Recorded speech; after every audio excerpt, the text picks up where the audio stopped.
सकाळु उठिले मात्रे सबु माँ मानकर गोटे टेंशन आज पिला टिफिन बॉक्स पाई कौन तैयारी करवा जोटा कि हेल्दी होइतिबो टेस्टी होइतिबो और पिला मन खुशी रे टिफिन कंप्लीट करके आसीबे। तो आज मु आपण मानक सहित बहुत ही सिंपल प्रोसेस रे मात्र 10 रु 15 मिनिट भितर गोटे सुजी केक रो रेसिपी शेयर करी। बहुत सहज या बनइबा आपण माने एठी देखि परथिबे केते सॉफ्ट होइकी तैयारी हेछि।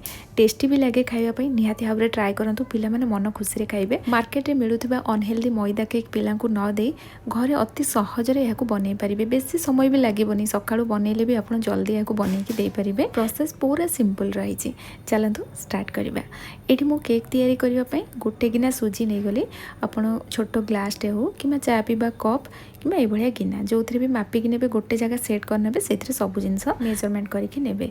ये मु गोटे गिना सुजी नेली सरू दाना सुजी हो कि मोटा दाना सुजी जेकोसी सुजी भी नहीं पारे कारण यहाँ आम ग्राइंडिंग करवा। तो ये मु गोटे गिना सुजी को ग्राइंडर जार आड कर फाइन पाउडर करदेली। सुजी रेडी हो गला। एबे एथिरे आमे गुड़ पकेबा।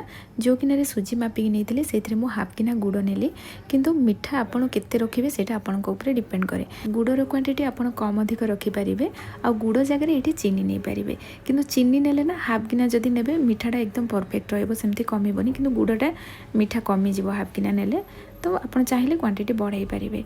तो एबे एथिरे आमे गुंड गुड़टा पकईदबा ता सहित एठी मु कस्टर्ड पाउडर 2 चामच ऐड कली। घरे आमे जो नॉर्मल चामच यूज करछंती सेइथिरे 2 चामच किंबा गिनारे एठी मु 1/4 भलिया नेली। एबे याको आमे ग्राइंडिंग करके नै आसीबा। एठी मु गुंड गुड़टा नैछि किंतु सेथिरे तथापि दाना दाना हेकी रही जाइछि। ग्राइंडिंग करदेले से पूरा पाउडर हे जिवो। आ कस्टर्ड पाउडर एठी आमे पकेले ना यार फ्लेवर बहुत बढ़िया आसीबो।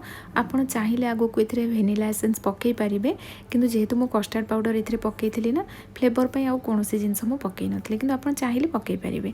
तो एबे आमे एथिरे मिल्क पाउडर पकेइबा। तो एठी मु गोटे बड़ चामच मिल्क पाउडर पकेइली सब जिंस को भलो भाबरे आमे मिक्स करनबा। एबे एथिरे आमे तेल पकेइबा।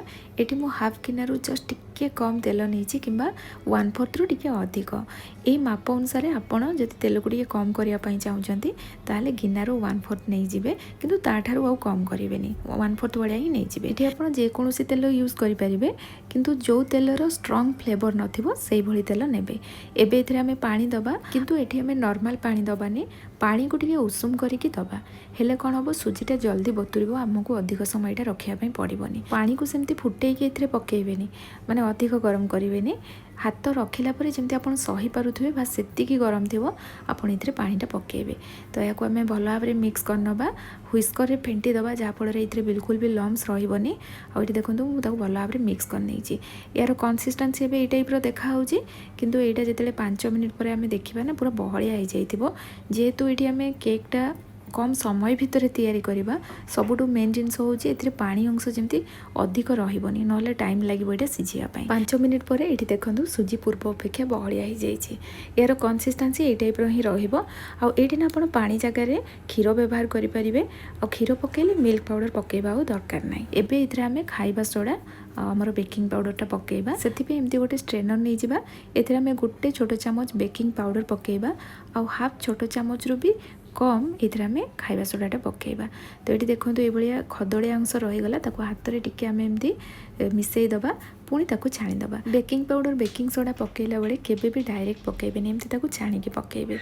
एबे इधर आमे टूटी फ्रूटी पकेबा आपण थिबो जदि ऐड करिवे नले नै इथिरे काजू आलमंड ए सब जिंस भी पकई पारिबे। नॉर्मली आमे केक तैयारी कला बेले टी मोटा साइज जते बेले केकटा तैयारी करंती टूटी फ्रूटी रे मैदा नले अटा टिके गोड़ी के आमे पकांदे जा फल रे चारिपटे टूटी फ्रूटीटा स्प्रेड हे पारिबो माने तळको पळेबनी।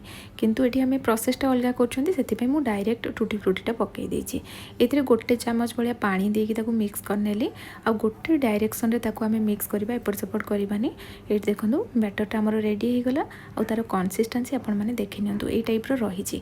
पूरा बहळिया आमे तैयारी करबा हले हमर केकटा बहुत जल्दी तैयारी हबो। एबे चलंतु केक तैयारी करबा सेति पे एठी मु तावा गरम कर देछि। तावा गरम होला परे एथिरे तेल लगेबा दरकार नाही डायरेक्ट आमे ए बैटर को पकेबा किंतु गैस रो फ्लेम पूरा लो रखिबा। हाई कि मीडियम फ्लेम बिल्कुल भी करेंगे ना केकटा तलू पोड़ीज। बैटर पकेला बेले आप देखिए जापे पूरा पतला मुझे जमी आम पिठा तैयारी करती ना से टाइप आम रखा। आपड़ केते बड़ छोट तैयारी करेंगे आपण हिसाब से बैटरटा पकेबे। ऊपर टी मुझे टूटी फ्रूटी पकईदेली या आम कवर लगेदबा। गैस अन्न पट चूल्हे आम आउ गोटे पैन बसईदबा। एथिरे मो बटर पेपर लगे देछि। सेटा नॉनस्टिक तावा थिला ना तलू लागोनी केकटा किंतु ये ये लगिज तो घरे जदि लुहा तावा थी आप बनवाई चाहूँगी ताल ये बटर पेपर लगेदेवे कि पत्र भी पकईकि आपको तैयारी करेंगे पत्रटा पड़ीजनी कारण 3 ରୁ 4 मिनिट लगे ये सीझापी बेस समय लगे आती भितर पत्रटा जब हल्का तलू पोड़ी भी जाऊँगी किसी असुविधा ना।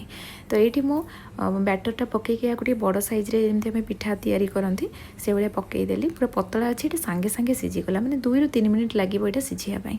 ये देखिपे 3 मिनिट पर मुझे यहाँ देखली केक बहुत बढ़िया से कुक हो जाइए। भी देखो टे फुलिकी ऊपर लगिगला से पैनटा एमती ने टिके गाढ़ुआ थी ये आमर केक रेडी हो गला। आपड़ चाहिए छोट छोट केक बनई पारे मुझे जमी बनई कि गोटे बड़ सैज्र भी बनई पारे जमी आ गए मुझे बनईली। तो आपको जोटा पसंद है से हिसाब से बनइबे टे पतला रखिए सागे सागे हो बेस समय लगभग। किंतु केकटा जिते आप बेक करेंगे ना पूरा लो फ्लेम रे ही करेंगे गैस फ्लेम हाई कि मीडियम रखिए। आईटी आपण मैंने देखिले केक रो पछपट पोर्शन भी सेमती पोड़ी जाएनी बहुत सुंदर कलर आसी। केक बनवाई बहुत समय लगे एमती भाविक आम बनाती तो आपण मैंने ये उपाय बनातु बहुत कम समय भितर ये केक को आप रेडी करेंगे और पिला टिफिन बॉक्स में दे पारे। आज रेसिपी आपण मानक केमिति लागिला निहाती भाव में कमेंट रे जनइबे। जदि रेसिपी पसंद आसथिबो ना प्लीज वीडियो को लाइक शेयर करेंगे। चैनल रे नुआ अछंती जदि सब्सक्राइब करेंगे फेसबुक पेज रे देखुथिले निश्चित भाव में फॉलो करनियंतु। पुणी आसीबी नुआ रेसिपी नहीं कि सेति पर्यंत रहुची। धन्यवाद।